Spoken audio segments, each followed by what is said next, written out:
عليكم ورحمة الله. الحمد لله على إحسانه، والشكر له على توفيقه وامتنانه، وأشهد أن لا إله إلا الله وحده لا شريك له تعظيما لشأنه، وأشهد أن سيدنا ونبينا محمدا عبده ورسوله الداعي إلى رضوانه. اللهم صل وسلم عليه وعلى آله وأصحابه ومن تبعهم بإحسان إلى يوم الدين وسلم تسليما مزيدا، ثم أما بعد. حدث عظيم اكتران يثماق تاريخي مسلمان يونوس اكشفان مسيا 17 رمضان اسمرا غيثمان نستعرض الأحداث اكتران قسم مسيا اليوم 17 من رمضان. نفرح ثيثنا لأنه نتوالي حقيقة العزة يمسلمن ويمسلم يفرح.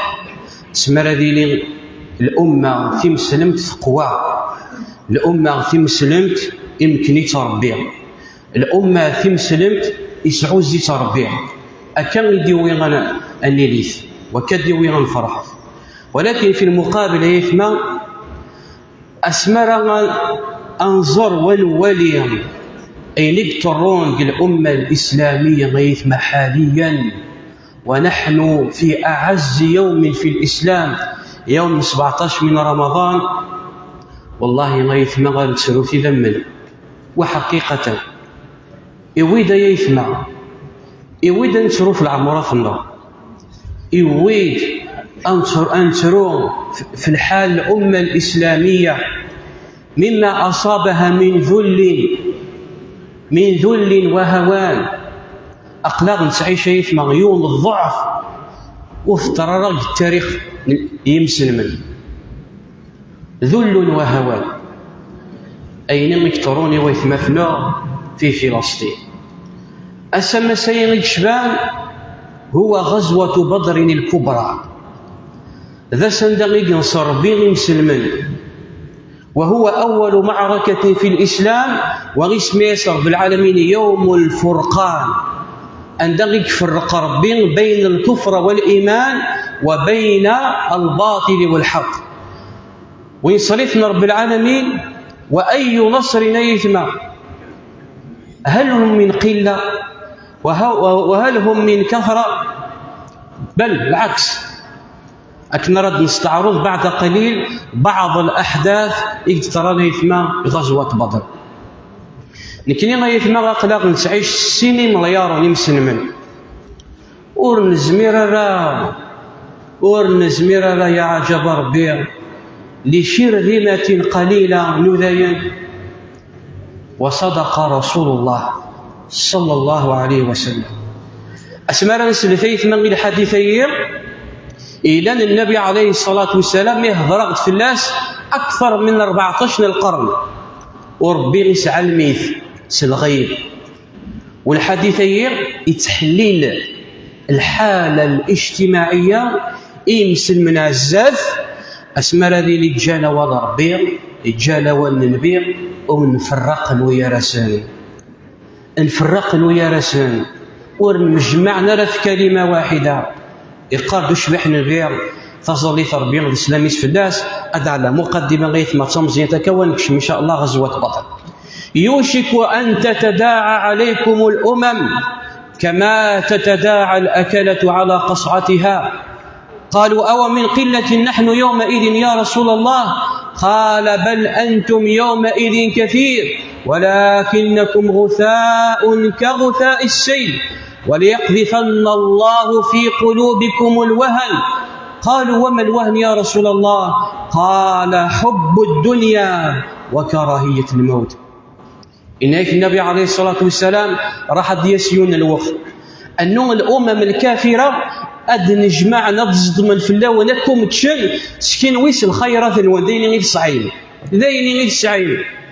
أكثر ترى يتمنى الاستعمار الفرنسي كيك ترى ذاك الجزائر تونس المروك أين الأفريق إلى يومنا هذا في مورا مازال استعمرت.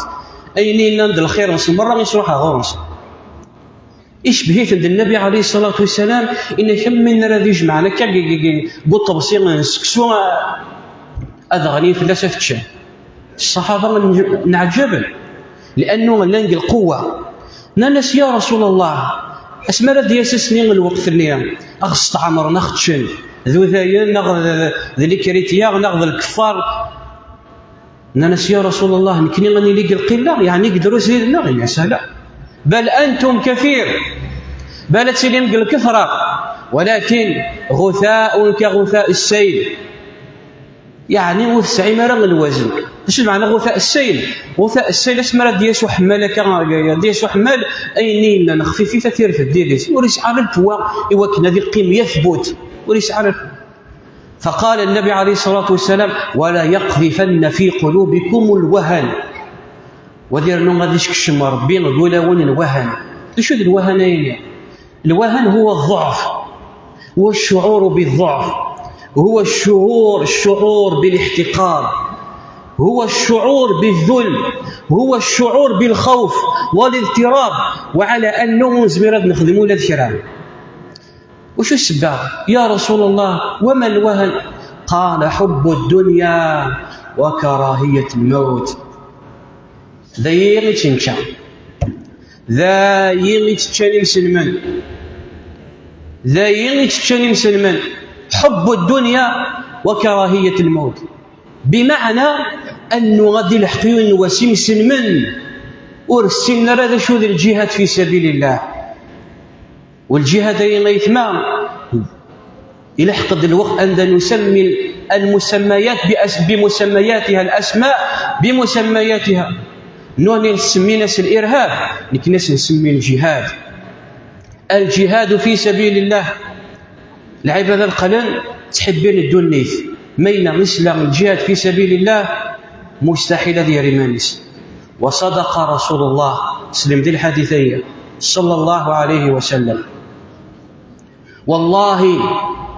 والله ما الفقر أخشى عليكم نك والله ما الفقر يتقاذر في اللن في مرة يمسم المرة من أغنى الدول العالم البترول النفط الغاز من كل الخيرات البحور يدورار من أغنى دول العالم سعاني دريمن ماشي الفقر يتقاذر لنا النبي عليه الصلاة والسلام والله ما الفقر أخشى عليكم ولكن أخشى أن تبسط عليكم الدنيا فتنافسوها كما تنافسوها الذين من قبلكم فتهلككم كما أهلكتكم وذي خطر ليثما بسطت علينا الدنيا تيمورة مسلمين قلن سعاد بل قلن تنافسن ولكن المشكلة ندلاس المشكلة نشتق الدين المشكلة من تسق الدين وما إلا فتش الأمة الإسلامية الدين تروح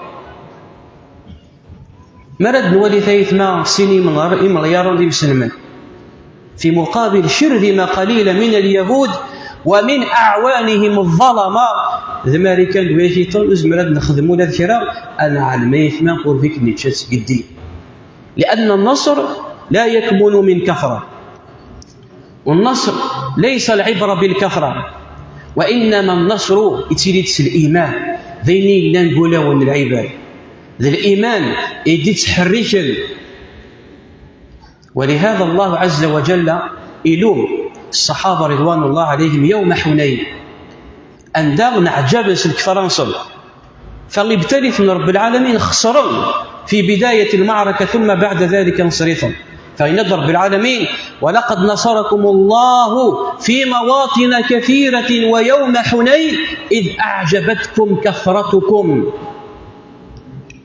يوم حنين أن المسلمين بزاف ديال الناس فقالوا لن نهزم اليوم من كثرة ابتلينا رب العالمين خسرنا المعركة في بداية الأمر ثم بعد ذلك انصرفنا رب العالمين ثم أنزل الله السكينة على رسوله وعلى المؤمنين وأنزل جنودا لم تروها العبرة ليست بالكثرة ولهذا نضرب بجواليس وكم من فئة قليلة غلبت فئة كثيرة بإذن الله والله مع الصابرين وفي هذه المعركة غزوة بدر انصرف رب العالمين وهم قلة، ولقد نصركم الله ببدر وأنتم أذلة فاتقوا الله لعلكم تشكرون. غزوة بدر يتمغد شو السبب ينس؟ السبب ينس أن النبي عليه الصلاة والسلام أسميه ذي شعار بالعالمين ذي المرسول الرسول للبشرية أجمع. كفار قريش رفضنا الرسالية إلا القلة القليلة ممن آمن من الصحابة رضوان الله عليهم، وعانوا مما عانوا من الأذية والقتل. نعتبر نمسل من اسم مكة، نعتبر أوذوا سواء ذا سواء غال، حتى أذن الله عز وجل يوكن هجر مكة إلى المدينة النبوية. أسمني هجر نيثما جاني لنج مكة كلش، سلمني دري الإنسان، سلمني خال الإنسان، الجان التجارة نسان، أرسن المال نسان مرة الجان ذي روحنا يثما وروينا راه 100 فرنك 100 فرنك وتسوينا راه ذي الإنسان. المدينة النبوية تشوخذ من كفار قريش استولوا أي نتجار مرة ممسل المدينة وويث ملكنث. في بداية الأمر لم يؤذن للصحابة للنبي عليه الصلاة والسلام بالقتال، ولكن ده شو السبة؟ السبة أن النبي عليه الصلاة والسلام يسلم أن كفار قريش راح أدفغن في قافلة تجارية. إذا رمنا اللي غاكني وين يمسلمن بغانا أدسخر من زي سن الكوميرس يوكن نروحنا الشام يتاجرون سواشو سيدري من يمسلمن. فقرر النبي عليه الصلاة والسلام يوكن القافلة أسمرت قد الشام أجدس قطع بريد وسنكس مرة أين يدوي. فقال الله عز وجل أذن للذين يقاتلون في سبيل الله بأنهم ظلموا. يمسل من غيث مثلا في فلسطين وتواضر المنارة أذن للذين يقاتلون في سبيل الله بأنهم ظلموا الذين أخرجوا من ديارهم بغير حق إلا أن يقولوا ربنا الله. أكيد ليش تراني يمسلم الصحابة شوف غلطي خامس تجارة ولولا دفاع الله الناس بعضهم ببعض لهدمت قالوا كان ماشي الجهاد اللي شرع رب العالمين لهدمت صوامع وبيع وصلوات ومساجد يذكر فيها اسم الله كثيرا ولا ينصرن الله من ينصره إن الله لقوي عزيز. شو الذين وهي من أسباب النصر الذين إن مكناهم في الأرض أقاموا الصلاة وآتوا الزكاة وأمروا بالمعروف ونهوا عن المنكر. أنت يليت مع أسباب النصر إقامة الصلاة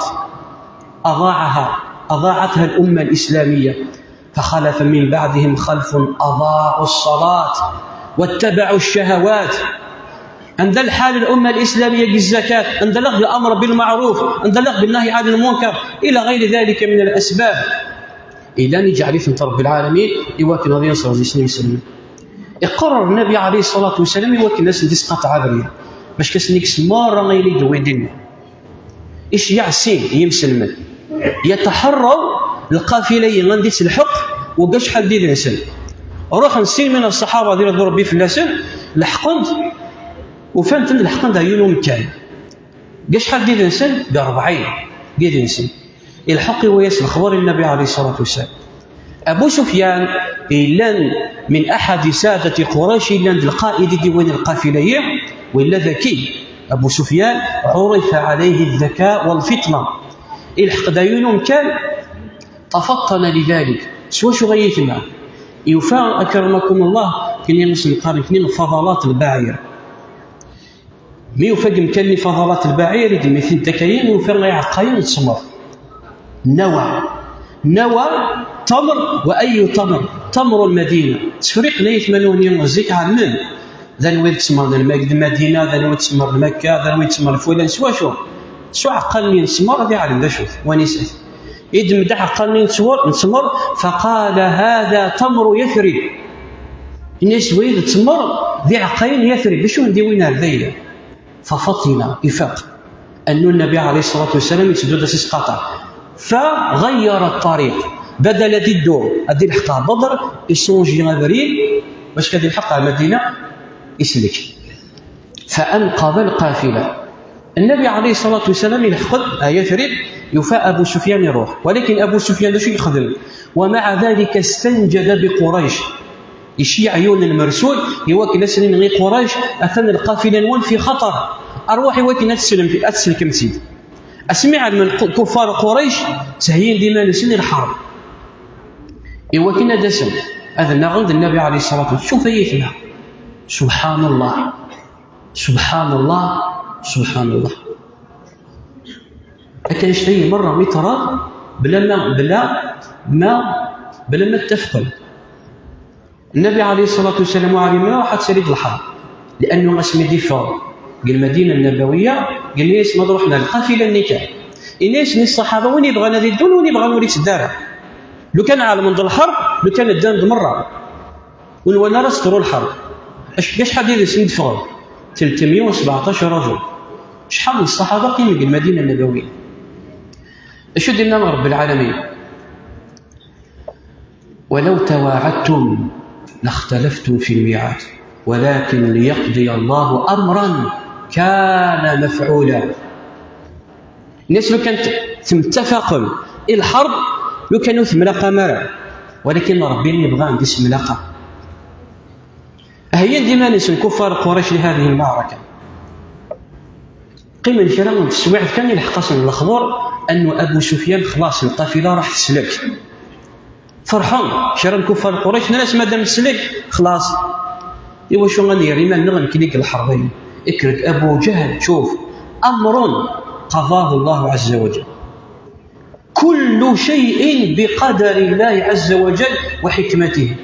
اكرد أبو جهل فرعون الأمة اعترض إناس نكلين إلا قنفغ على الحرب وثيد الفرصة النغ إيوكنا النغ النبي عليه الصلاة والسلام ونكس الدين يسا في القلعة كنا قزار يسا شرع من كفر قريش الناس قطير ما دام القافلة تسلك وشان يرمنا الحرب. أبو جهل الجمع فاعترض أبو جهل. يقدر رب العالمين المثلين قال معركة ليهلك من هلك عن بينه ويحيى من حي عن بينه. فغد كفار قريش أكثر من 1000 رجل في مقابل 317 من الصحابة رضوان الله عليهم.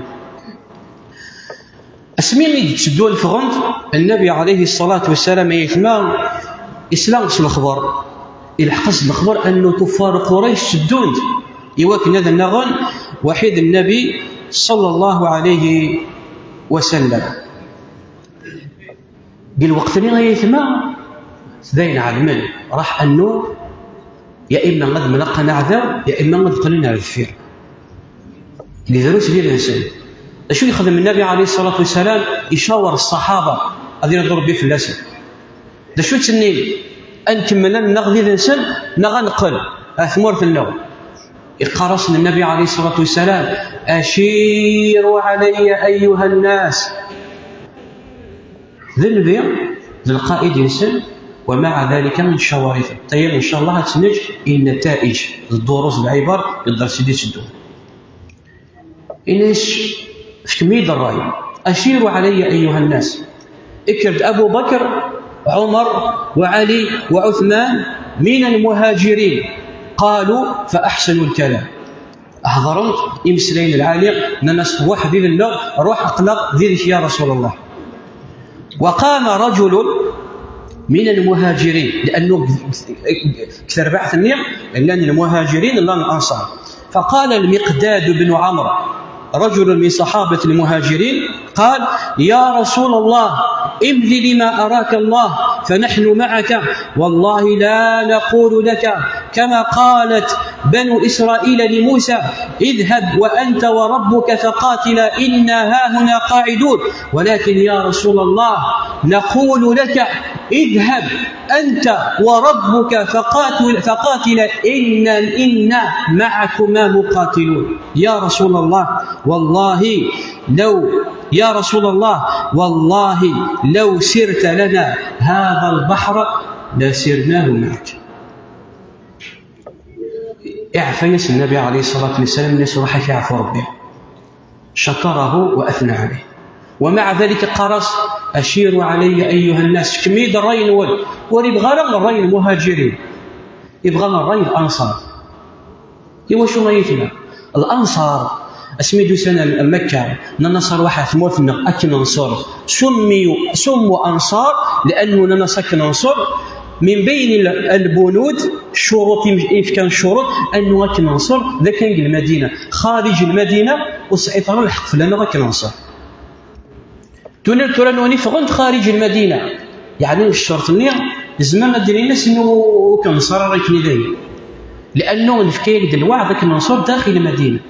ففتن سادة الأنصار سعد بن معاذ رضي الله عنه نس يا رسول الله كأنك تقصدنا يا رسول الله أوقنا تصدق بنكني ناس باله شنو ندوي المهاجرين عندهم ساعة المشكلة ناس ولكن شنو فشو سيدنا سعد بن معاذ رضي الله عنه قال يا رسول الله فوالذي بعثك بالحق لو استعرضت بنا هذا البحر فخذناه معك ما تخلف رجل واحد منا فسر على بركة الله. نلس يا رسول الله والله أنه كانت الزقار في البحر يلا نزقر ليش وما يتخلف يوم زينه فسر على بركة الله. فرح النبي عليه الصلاة والسلام سدونا أرض المعركة.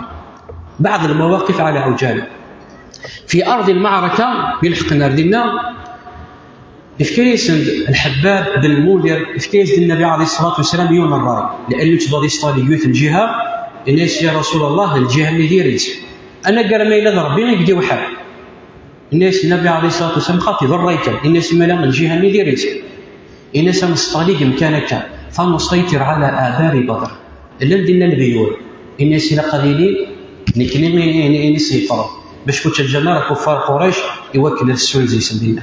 في تلك الليلة اسمي الليلة اللي أنزل الله عليهم المطر والنبي عليه الصلاة والسلام يكثر من الدعاء ويتضرع إلى الله عز وجل بالدعاء يقرص يا ربي هذا وعدك الذي وعدتني يا ربي إن تهلك هذه العصابة فإنك لا تعبد أبدا.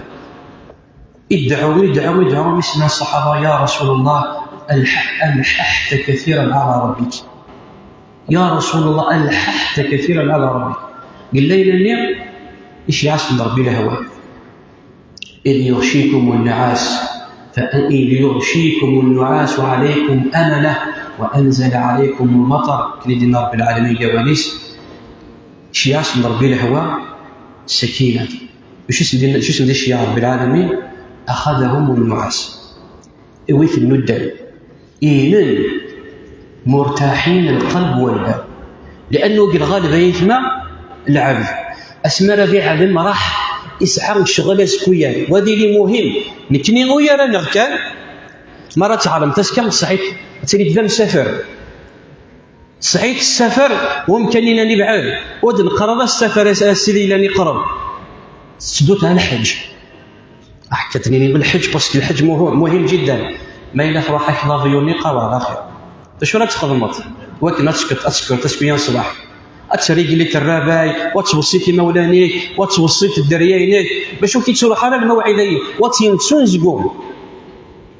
ويظل الحرب أكثر من ذلك ربي باش أسنيك سنز بومية إيش يعاسن النعاس يويث الندمين وعلمنا لا مدير سان باش كذكر نسكوين صباح أذكر نوفر إذ يغشيكم النعاس أمانة وأنزل عليهم المطر إيش يعاسن رب العالمين له الحصول ونطول ترى أسمي غيد ملاقا في أرض المعركة ثلاث مبارزة ويا رسم ثلاثة من الصحابة وثلاثة من كفار قريش إطراد القتال ربحان مسلمين. في تلك المعركة إيش يعذر بين الملائكة إذ تستغيثون ربكم فاستجاب لكم أني ممدكم ب1000 من الملائكة مردفين. أما شير الصحابة كان يتسنغل حتى الملائكة ويسان شوركي المعركة حتى أنه أحد الصحابة غادي يضرب بفلاسين يحكي يزد النبي عليه الصلاة والسلام إن يا رسول الله يترير يون الموقف عجيب داش الوين الناس تدو غتفغي وسوس الناس قلع قريش قريش داني فرفر وكل هذه لحق مسكينين الناس تيكين الملائكة ايش يعني رب العالمين إذ يوحي ربك للملائكة أني معكم فثبتوا الذين آمنوا سألقي في قلوب الذين كفروا الرعب فاضربوا فوق الأعناق واضربوا منهم كل بنان ذلك بأنهم شاقوا الله لأي فيه مرة وزنت غزوة بدر.